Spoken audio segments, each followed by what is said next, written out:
Nancy Dunn a été élevée dans ce qui paraissait la famille américaine typique. Nous vivions en Californie. Mon père travaillait pour l'industrie aérospatiale. Ma mère travaillait pour un médecin. Vu de l'extérieur, tout paraissait normal, mais personne ne savait ce qui se passait une fois les portes closes. Mon père était un grand prêtre sataniste et il faisait toutes sortes de mauvaises choses.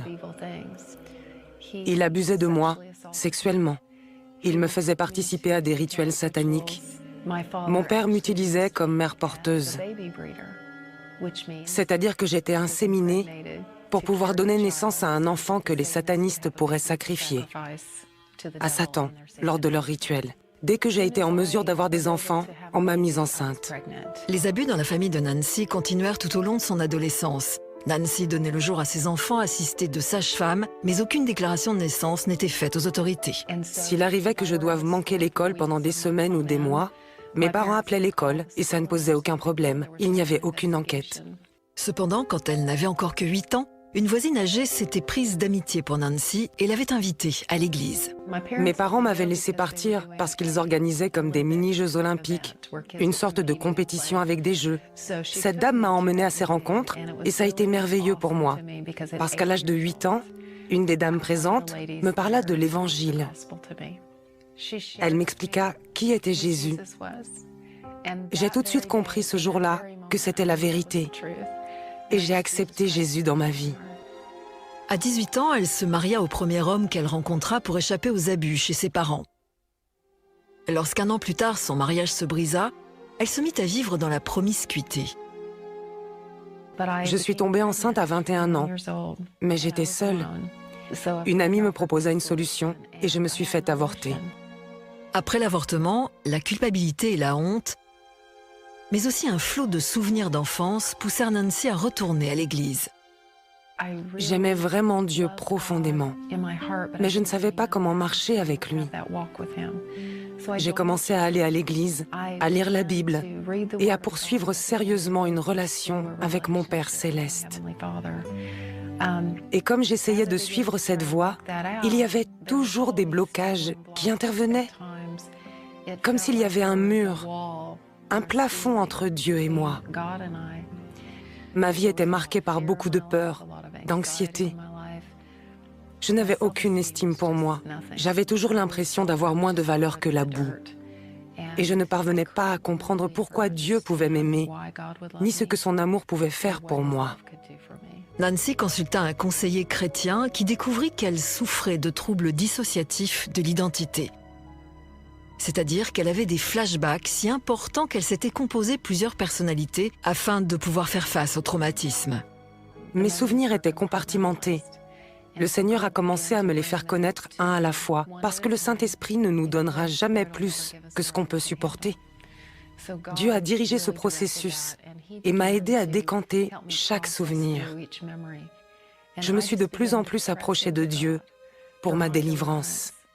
J'ai commencé à crier à Dieu de tout mon être, constamment, afin d'être libérée. Le processus a duré à peu près 1 an et demi. À me faire suivre, à travailler avec ce thérapeute. Le jour de la Saint-Valentin, je me rappelle que j'étais allée visiter une église. Ils préparaient les éléments pour la Sainte Seine. Ça m'avait rendue nerveuse, parce que par le passé, j'avais été forcée de boire du sang humain lors de rituels sataniques. Donc le sang me paraissait bizarre. Mais j'ai entendu le Seigneur me parler et dire, « Si tu bois mon sang et manges mon corps, je te guérirai de tout ce que l'ennemi t'a fait. » J'ai donc participé à la communion. Et tout a changé. Je suis devenue une et une seule personne bien dans sa tête. Dieu l'a fait en un instant au travers de la communion. Après avoir pris la communion, le Seigneur dirigea Nancy dans un processus de pardon envers son père. Lorsqu'elle le vit par la suite, il était sur son lit de mort. Il était aux soins intensifs et je pensais qu'il ne pouvait pas me parler. Mais il s'est redressé sur son lit. Il s'est redressé et il s'est repenti. J'ai fondu en larmes complètement. Je l'ai regardé et j'ai dit, « Tu sais, papa, tout ce que je voudrais savoir, c'est si tu connais Jésus. Il m'a regardé avec un sourire et m'a dit qu'il venait de faire la prière de repentance avec un voisin qui était pasteur. Les larmes coulaient sur mon visage et j'ai dit, « Tout ce que je veux, c'est te l'entendre dire. » Alors mon père a dit la prière de repentance avec moi. Et près de 60 secondes plus tard, il est mort et il est allé au ciel. Aujourd'hui, Nancy est avocate et défend les enfants abusés et négligés devant les tribunaux. Elle a aussi aidé à l'ouverture d'orphelinats dans 5 pays différents et voyage dans le monde pour raconter son histoire et annoncer la délivrance. Je suis libre. Je me sens libre et si légère, si heureuse. Et Dieu me permet de jouer un rôle dans la libération d'autres personnes. Je voudrais juste vous dire qu'il y a une puissance dans le sang de Jésus. Ce sang n'a jamais perdu de sa puissance et ne la perdra jamais. Jésus n'est pas venu verser son sang pour que nous restions en captivité. Il est venu et a versé son sang pour que nous puissions être libres. Et je vous le dis, Dieu veut que nous soyons libres. En écoutant, en regardant Nancy, je disais « Oh Nancy, oh Nancy !» Quand on écoute cette histoire de Nancy, quand on voit ce qu'elle a traversé, vous vous rendez compte?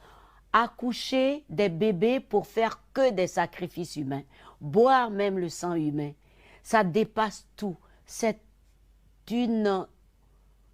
terrible, c'est horrible, c'est démoniaque. Mais vous savez quoi? Ce Dieu merveilleux, ce Dieu glorieux, avait quelque chose pour Nancy, une destinée. Et quel que soit ce qui s'est passé dans la vie de Nancy, Dieu avait une destinée pour elle. Et aujourd'hui, on voit ce que Dieu avait prévu pour Nancy. Je ne sais pas par quoi vous êtes passé. Je ne sais pas où vous êtes allé, quel vaudou, quel fétiche, quel marabout. Mais ce qui est sûr, le jour où vous décidez de connaître celui qui vous a créé, vous verrez la différence tout de suite. Et cette destinée, rien ni personne ne peut l'arrêter. Et rien ni personne ne peut vous ravir de la main de Dieu. Nancy sert Dieu aujourd'hui. Elle a été délivrée. Elle a été restaurée. Et aujourd'hui, elle est une bénédiction pour plusieurs à travers le monde. Ne dites jamais ce que j'ai traversé est trop. Ce que j'ai traversé ne pourra jamais s'arrêter. Dieu est le Dieu de la seconde chance. Il peut tout et il veut tout pour vous. Vous pouvez recommencer à nouveau. Vous pouvez avoir la vraie vie, la vie de Dieu en vous et vivre cette vie pleinement. Dieu, il n'a pas changé. Ce qu'il a fait pour Nancy, il peut le faire pour toi-même aujourd'hui. Dis tout simplement, Jésus, je viens à toi. Prends-moi comme je suis. Je veux te connaître.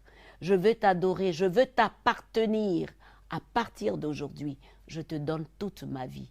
Sois le maître de ma vie. Si tu as fait cette prière, prends la parole de Dieu, la Bible.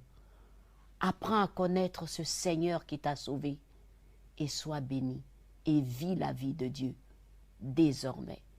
Que Dieu te bénisse et à très bientôt.